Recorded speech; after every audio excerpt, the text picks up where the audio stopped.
السلام علیکم ورحمۃ اللہ وبرکاتہ۔ زکوٰۃ کا مصرف کیا ہے؟ یعنی زکوٰۃ کی رقم، زکوٰۃ کے روپیے، زکوٰۃ کے پیسے کن کن لوگوں کو دیے جا سکتے ہیں، یا زکوٰۃ کے اندر اگر کوئی کپڑا دے رہا ہے تو وہ کن لوگوں کو دے سکتا ہے، یا اسی طرح اس کے بدلے میں کچھ اور جو ہے وہ دے رہا ہے تو وہ کن کن کو جو ہے وہ دی جا سکتی ہے، زکوٰۃ کن کن کو دی جا سکتی ہے۔ تو اس میں قرآن کریم کے اندر باقاعدہ اس کو بیان کیا ہے۔ سورۃ التوبہ آیت نمبر 60 میں اس کو ذکر کیا ہے، اور وہ آیت کریمہ یہ ہے: اعوذ باللہ من الشیطان الرجیم، بسم اللہ الرحمن الرحیم، انما الصدقات للفقراء،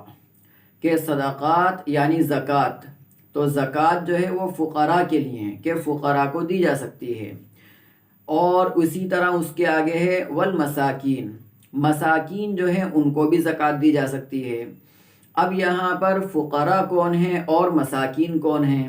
دونوں ایک ہی ہیں یا کچھ ان میں فرق ہے؟ تو اس میں تھوڑا سا فرق ہے۔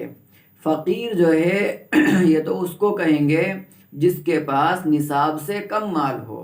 تو یہ فقیر کہلائے گا، اس کو بھی زکوٰۃ کی رقم دی جا سکتی ہے۔ اور جو مسکین ہے تو مسکین اس کو کہیں گے جس کے پاس کچھ بھی مال نہ ہو، تو اس کو بھی جو ہے زکوٰۃ کی رقم دی جا سکتی ہے۔ اور پھر اس کے آگے فرمایا والعاملین علیہا،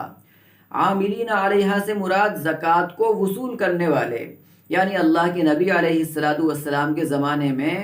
آپ علیہ السلام کچھ لوگوں کو متعین فرما دیا کرتے تھے کہ وہ فلاں علاقے کے اندر، فلاں قبیلے کے اندر جائیں اور وہاں کے لوگوں سے زکوٰۃ اور عشر وغیرہ جو ہے وصول کر کے لائیں۔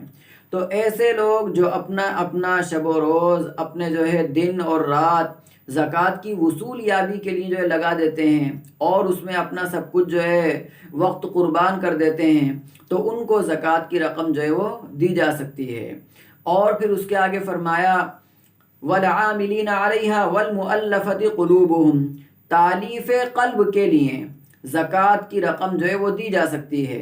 تالیف قلب کا مطلب یہ ہے کہ اللہ کے نبی علیہ السلام کے زمانے میں لوگوں کو اسلام سے قریب کرنے کے لیے، اسلام سے ان کو مانوس کرنے کے لیے زکوٰۃ کی رقم جو ہے ان کو دی جاتی تھی، لیکن اب یہ صنف جو ہے وہ اب نہیں پائی جاتی۔ اور پھر اس کے آگے فرمایا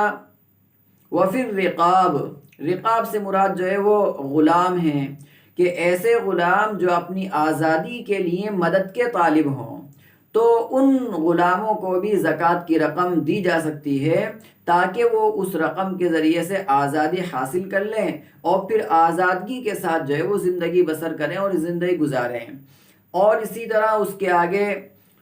وفی الرقاب والغارمین،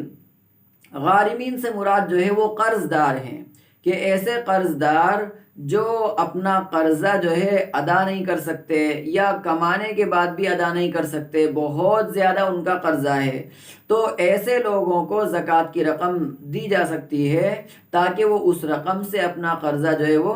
ادا کر دیں، اپنا قرضہ جو ہے وہ چکا دیں۔ اور پھر اسی کے آگے ہے وفی الرقاب والغارمین وفی سبیل اللہ، اللہ کے راستے میں جو لوگ گئے ہوئے ہوں، غازی ہوں، مجاہد ہوں، اور وہاں جانے کے بعد جو ہے ان کا مال و اسباب، جو کچھ ان کے پاس مال تھا، روپیہ تھا، جو کچھ تھا، وہ سب کیا ختم ہو گیا ہو، تو ان لوگوں کو زکوٰۃ کی رقم دی جا سکتی ہے تاکہ یہ وہ اپنا وہاں پر ضرورت کی چیزوں کو مہیا کر لیں، اور اس کے بعد جو ہے اپنے وطن جو ہے واپس سلامتی کے ساتھ جو ہے وہ لوٹ آئیں۔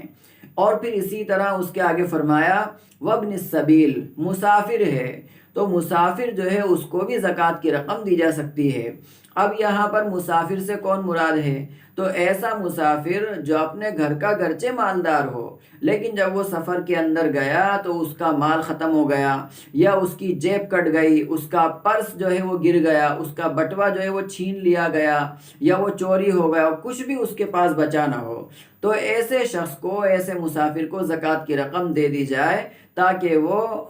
اس رقم کے ذریعے سے اپنے وطن آسانی کے ساتھ، سہولت کے ساتھ واپس آ جائے۔ تو یہ وہ لوگ ہیں جن کا ذکر قرآن کریم کے اندر کیا کہ ان لوگوں کو زکوٰۃ کی رقم جو ہے وہ